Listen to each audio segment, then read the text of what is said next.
شروع اللہ کا نام لے کر جو بڑا مہربان نہایت رحم والا ہے۔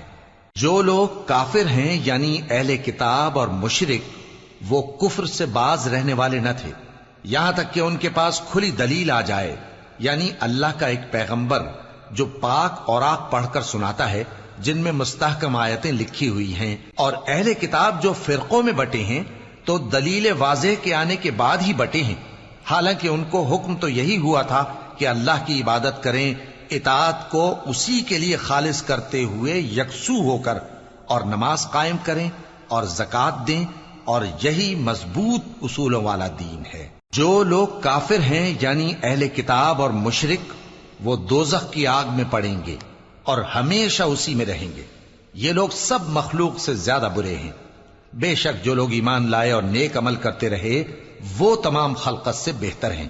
ان کا صلہ ان کے پروردگار کے ہاں ہمیشہ رہنے کے باغ ہیں جن کے نیچے نہریں بہ رہی ہیں، ہمیشہ ہمیشہ ان میں رہیں گے۔